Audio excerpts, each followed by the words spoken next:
everyone.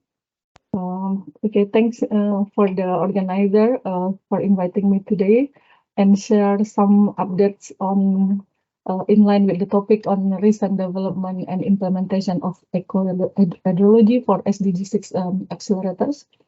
So I'm very happy to join this webinar and to share some updates on the eco-hydrology with all of you, especially within the framework of UNESCO ISP 9. And I would like to congratulate organizer also for keep doing and promoting this eco-hydrology worldwide, not only in Poland but for the whole world, actively playing important role for eco-hydrology implementation.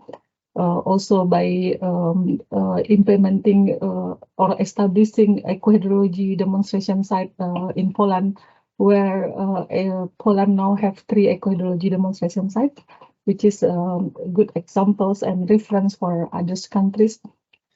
And also for both category 2 center and chairs in of eco-hydrology in Poland is very much active in promoting eco-hydrology. So let me share some slide with you. It will not take long times, but at least it will be good to see some slides so that you will know on the on the activities or what we are doing on eco-hydrology in UNESCO ISP. So especially within the framework of UNESCO ISP 9, with the theme Science for a Water Secure World in a Changing Environment. So first of all, I would like to introduce about ISP itself. Maybe some of you knows already, but for those who still don't know about ISP, which is Intergovernmental Hydrological Programs, it is the only intergovernmental cooperation program of the United Nations system, focus on water research, water resources management, and also education and capacity development. And it's aimed for water secure world in line with the themes also this year, and focus on the 3 main elements, which is for international cooperation and also for strengthening the science policy interface to reach water security. And last but not least, focus on enhancing capacity through education and training for improved water management and governance. So this is the main focus of intergovernmental hydrological programs. And where is eco-hydrology itself as part of UNESCO ISP? So as you know, natural science sector, within the natural science sector in UNESCO, there are 3 main divisions, which is division of ecological and earth science, which deals or involved with the Marine and Biosphere Program, global geopark and biodiversity in general. Also another division on science policy and basic science, which focus on the science, technology, innovation, and the basic science itself. And another division, which is division of water sciences, which also as a secretariat for intergovernmental hydrological program. We have 3 sections under this division, which is on hydrological system, climate change and adaptation, and then groundwater sustainability and water cooperation. And the other one is on capacity development and water family coordination, which also have sub-program within this section on focusing on eco-hydrology, water quality, and water education. So this is the framework of eco-hydrology itself within the UNESCO natural science sector. So the ISP itself have been established since 1975, which introduced ISP 1 at the time, and then it's continues or until now, which is now we are already at the ISP 9 since 2022 until 2029, with the focus or the theme on science for a water secure world in a changing environment. So this is how the evolution of ISP since the first establishment until the current phase. And similarly with eco-hydrology itself, it has been promoted since ISP 5, which is since 1996 within UNESCO ISP programs. So it's already almost 30 years, yeah, And then continues, I mean, at the time, the focus on eco-hydrological process in small basin, eco-hydrology as a new paradigm for sustainable use of aquatic resources, and then continues ISP 6 in 2022-2012, and focus on eco-hydrology as integrative science to solve issues surrounding water, environment, and people. And then continues again within ISP 7 at the time, eco-hydrology for sustainability. And this is the first time actually UNESCO launched the eco-hydrology demonstration project, with also promoting the specific site to demonstrate specific eco-hydrology project. And then again, ISP during ISP 8, focus on eco-hydrology as an integrative science from molecular to basin scale. The concept of eco-hydrology is more strengthened. And recently during ISP 9, with the focus on the eco-hydrology for water security, we launched the annual call for eco-hydrology demonstration site. As UNESCO want to promote eco-hydrology to be implemented globally, and we want to have more demonstration site join together with us to implementing eco-hydrology. So that is our approach for eco-hydrology. And within this ISP 9, which have 5 priorities areas, you can see also within the UNESCO publication in our website or on the ISP 9 strategic plan, and also specific operational implementation plan. We have explanation of the 5 priority areas, focus on science, research, and innovation, focus also on water education, on bringing the data and knowledge gap, integrated water resources management, and water governance. And within this ISP 9, we have around 34 expected output that we need to achieve until 2029, and around 150 key activities that we need to implement also. It is all documented in these 2 documentation publication. And for implementing this specific output and activities, UNESCO ISP established the working groups. We have five working groups focused on thematic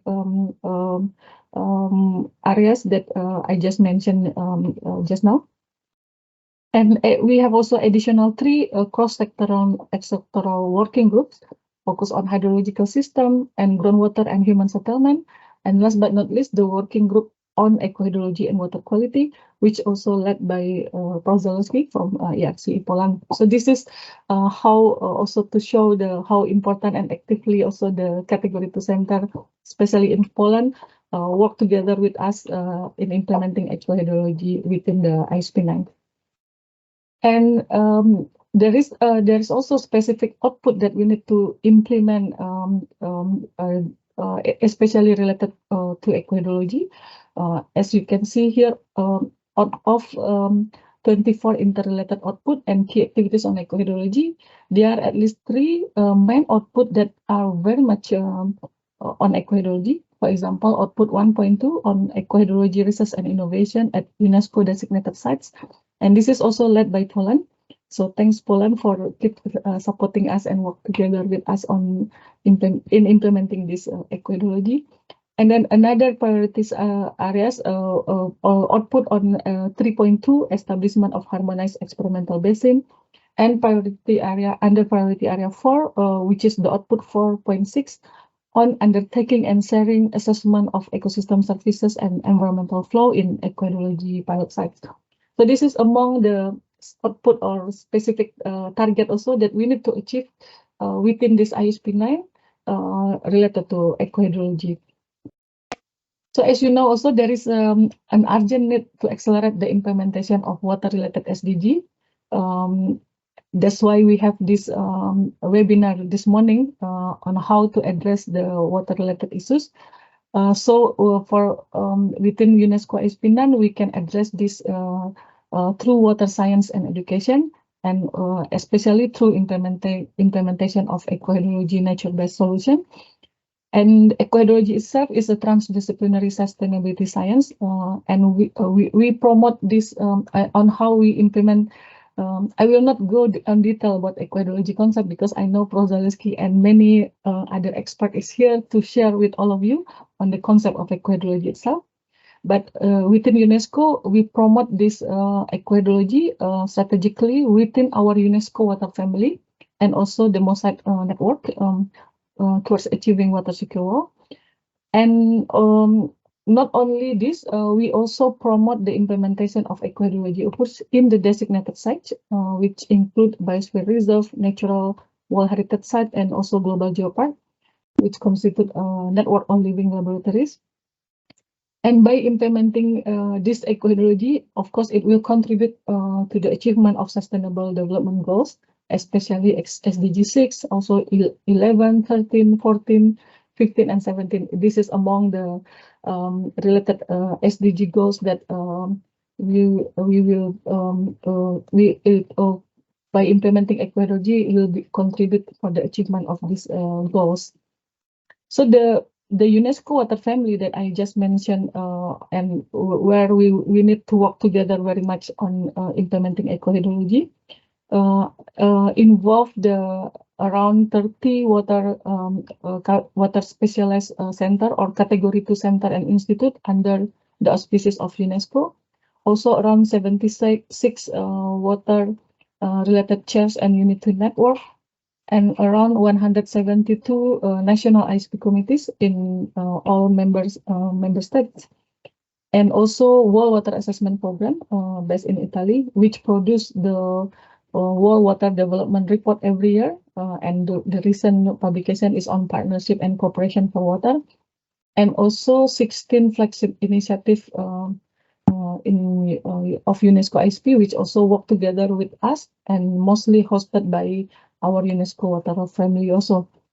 And specifically for ecohydrology, we have also specific category 2 center and chairs which are very much related to ecohydrology, which is ERCE in Poland, of course, and then another center in Ethiopia, and another center in Indonesia, and also in Brazil and Paraguay.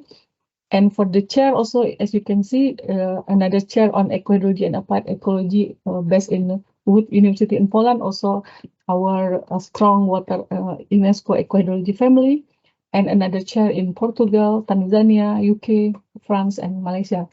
So this is among water family and also specifically UNESCO ecohydrology family. And this is just to share with you the 16 UNESCO flagship initiative that also contribute in implementing or in the achievement of UNESCO ISP 9 phase. And all of you also can contribute or work together with us in, in various in flagship initiative within ISP, UNESCO ISP.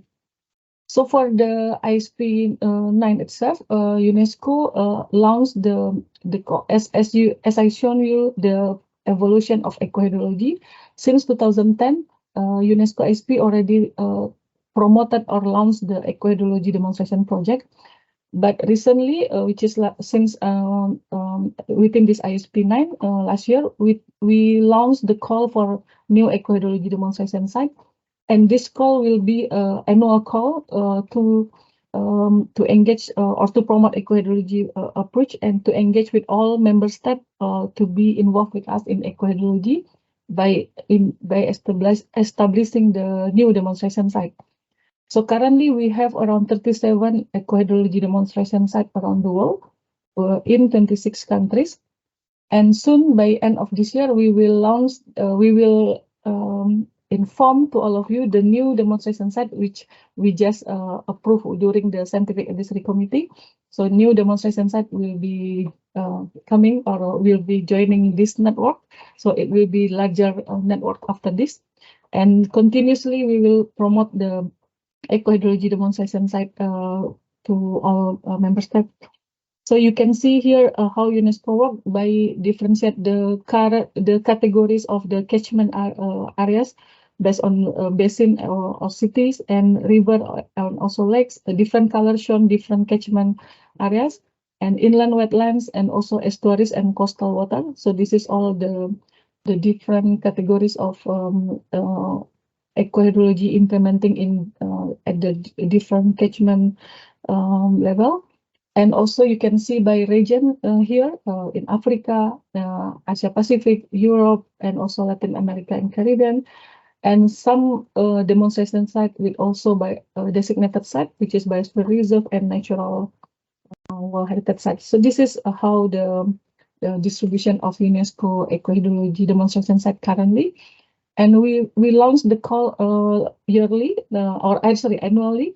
It will be open from June until August, and then during September October we will do the evaluation. So during this month, November December, December we will launch we will make announcement for new ecohydrology demonstration site. And another part that we would like to have more collaboration with all of you is to promote ecohydrology approach within the UNESCO designated site. Of course, UNESCO is very much encouraged to have new demonstration site, but will be also good to promote this approach within the designated site, which is UNESCO Biosphere Reserve, World Heritage Site, and UNESCO Global Geopark, in line with the aim of UNESCO ISP 9. So currently, as you can see here, we have only four. The green color is we have only four biosphere reserve, and the yellow color we have only two World Heritage Site, and we don't have Global Geopark implementing ecohydrology yet.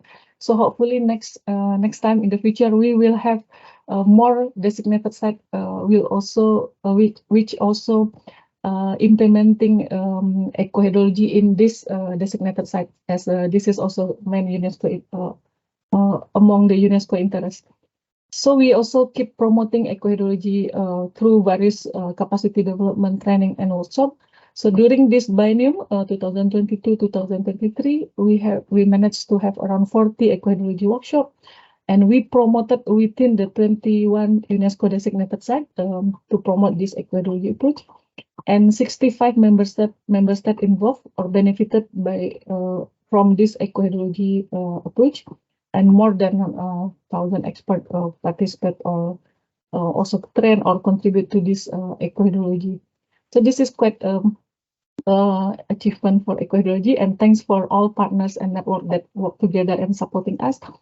And we welcome also for others colleagues to join the ecohydrology network by establishing the new ecohydrology demonstration site in, of course, in any specific catchment areas that that you work very much that currently you work there currently, and also to participate with as a member or contributor for our working group on ecohydrology and water quality.